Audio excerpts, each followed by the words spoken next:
ഇസ്രയേലിൽ നിർത്തിയിട്ടിരുന്ന ബസ്സുകളിൽ സ്ഫോടനങ്ങൾ. ഇസ്രയേൽ തലസ്ഥാനമായ ടെൽ അവീവിൽ സ്ഫോടന പരമ്പര. 3 ബസ്സുകൾ പൊട്ടിത്തെറിച്ചതായ വിവരങ്ങൾ. കഴിഞ്ഞ ദിവസം രാത്രി ടെൽ അവീവിലെ ബാത്തിയാം, ഹോളോൺ പ്രദേശങ്ങളിലെ പാർക്കിംഗ് സെന്ററുകളിലാണ് സ്ഫോടനങ്ങൾ നടന്നത്. ഹോളോണിലെ മറ്റു 2 ബസ്സുകളിൽ നിന്ന് സ്ഫോടക വസ്തുക്കൾ കണ്ടെടുത്തതായി ഇസ്രയേലി പോലീസ് അറിയിച്ചു. ഓരോ ബോംബുകൾക്കും 5 കിലോഗ്രാം വീതം തൂക്കമുണ്ടായിരുന്നു എന്നാണ് റിപ്പോർട്ടുകൾ.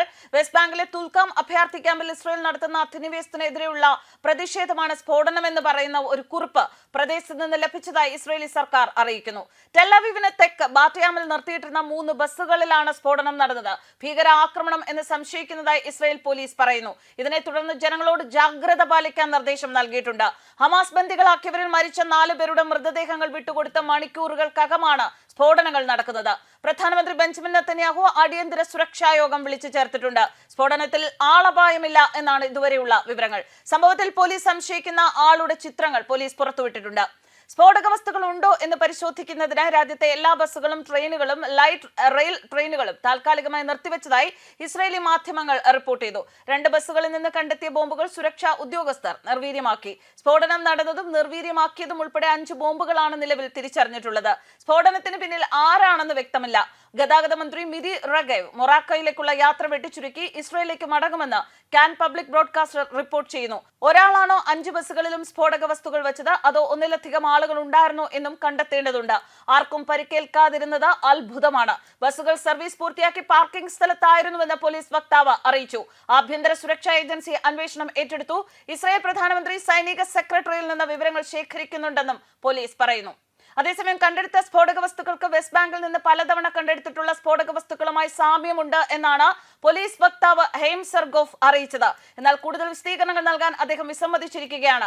2023 ഒക്ടോബർ 7-ന് ഹമാസ് നടത്തിയ ആക്രമണത്തിന് പിന്നാലെ ഗാസയിൽ ഇസ്രായേൽ സൈനിക നടപടി തുടങ്ങിയിരുന്നു. ഇതിനൊപ്പം വെസ്റ്റ് ബാങ്കിലെ പലസ്തീനിയൻ സെറ്റിൽമെന്റുകളിൽ കർശന നിയന്ത്രണങ്ങളും പരിശോധനകളുമാണ് ഇസ്രായേൽ നടത്തിയിരുന്നത്. ഹമാസുമായി വെടിനിർത്തൽ വന്നതിന് പിന്നാലെ വെസ്റ്റ് ബാങ്കിൽ ഇസ്രായേൽ സൈന്യം ഭീകരവിരുദ്ധ നടപടികളുമായി മുന്നോട്ട് പോയിരുന്നു. ബസ് സ്ഫോടനങ്ങൾ 2000-ലെ പലസ്തീൻ പ്രക്ഷോഭത്തിന്റെ ഓർമ്മകൾ തിരികെ കൊണ്ടുവരുന്നു എന്നാണ് റിപ്പോർട്ടുകൾ. എന്നാൽ അത്തരം സംഭവങ്ങൾ ഇപ്പോൾ അസാധാരണമാണ്. മാധ്യമങ്ങളിലെ റിപ്പോർട്ടുകൾ അനുസരിച്ച് 2 അധിക ബസ്സുകളിൽ സ്ഫോടക വസ്തുക്കൾ കണ്ടെത്തിയതായിട്ടാണ് പോലീസ് പ്രതിനിധി അറിയിക്കുന്നത്. 5 ബോംബുകളും സമാനമാണെന്നും സമയ ഉപകരണങ്ങൾ ഉൾക്കൊള്ളുന്നതായും ബോംബ് നിർവീര്യമാക്കുന്ന ടീമുകൾ പൊട്ടിത്തെറിക്കാത്ത ഉപകരണങ്ങളെ നിർവീര്യമാക്കുകയാണെന്നും ഉദ്യോഗസ്ഥർ റിപ്പോർട്ട് ചെയ്യുന്നു. കൂടുതൽ സ്ഫോടക വസ്തുക്കൾക്കായി രാജ്യത്തുടനീളമുള്ള ബസ്സുകളിലും ട്രെയിനുകളിലും സമഗ്രമായ തിരച്ചിൽ നടത്തുകയാണ്. ബോംബ് നിർവീര്യമാക്കുന്ന ടീമുകൾ അവരുടെ ജോലികൾ പൂർത്തിയാക്കുന്നു.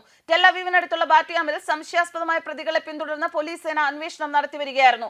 ഒരു വ്യക്തി ഒന്നിലധികം ബസ്സുകളിൽ സ്ഫോടക വസ്തുക്കൾ സ്ഥാപിച്ചിട്ടുണ്ടോ അതോ നിരവധി കുറ്റവാളികൾക്ക് പങ്കുണ്ടോ എന്ന് കണ്ടെത്താൻ അന്വേഷണം നടത്തുകയാണ്. ടെൽ അവീവിനടുത്തുള്ള ബാത്തിയാമിൽ നിയമപാലകർ കുറ്റവാളികൾക്കായി തിരച്ചിൽ നടത്തുന്നു. 1 അതിലധികമോ പ്രതികൾ ഉൾപ്പെട്ടിട്ടുണ്ടോ എന്ന് അന്വേഷിക്കുന്നതിനിടയിൽ എല്ലാ ബസ്സുകളിലും ട്രെയിനുകളിലും സുരക്ഷാ സ്കാനിംഗ് പൂർത്തിയായതായും പോലീസ് വക്താവ് സ്ഥിരീകരിച്ചു.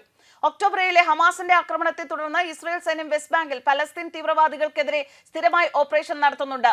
അധിനിവേശ പ്രദേശങ്ങളിൽ നിന്നുള്ള പലസ്തീനികൾക്കുള്ള കർശന പ്രവേശന നിയന്ത്രണങ്ങൾ നടപ്പാക്കുന്നുണ്ട്. ഗാസ വെടിനിർത്തൽ ആരംഭിച്ച ജനുവരി 19 മുതൽ വെസ്റ്റ് ബാങ്കിലെ പലസ്തീൻ പോരാളികൾക്കെതിരെ ഇസ്രായേൽ സൈനിക നടപടി ശക്തമാക്കിയിരിക്കുകയാണ്. നഗരപ്രദേശങ്ങളിൽ ആക്രമണം നടത്താൻ തീവ്രവാദികൾ ഇസ്രായേലിലേക്ക് പ്രവേശിക്കുന്നത് ചില സൂചനകൾ നൽകുകയാണ്. അതേസമയം മധ്യ ഇസ്രായേലിൽ പൊതുബസ്സുകളിൽ സ്ഫോടന പരമ്പരയെ തുടർന്ന് ഇസ്രായേൽ പ്രധാനമന്ത്രി ബെഞ്ചമിൻ നെതന്യാഹു സുരക്ഷാ യോഗം ചേരുമെന്ന് അദ്ദേഹത്തിന്റെ ഓഫീസ് വ്യാഴാഴ്ച പ്രസ്താവനയിൽ അറിയിച്ചു. ഡാൻ ഏരിയയിലെ IED സംഭവങ്ങളെക്കുറിച്ച് പ്രധാനമന്ത്രി ബെഞ്ചമിൻ നെതന്യാഹു തന്റെ സൈനിക സെക്രട്ടറിയിൽ നിന്ന് തുടർച്ചയായ അപ്ഡേറ്റുകൾ സ്വീകരിക്കുന്നുണ്ട്.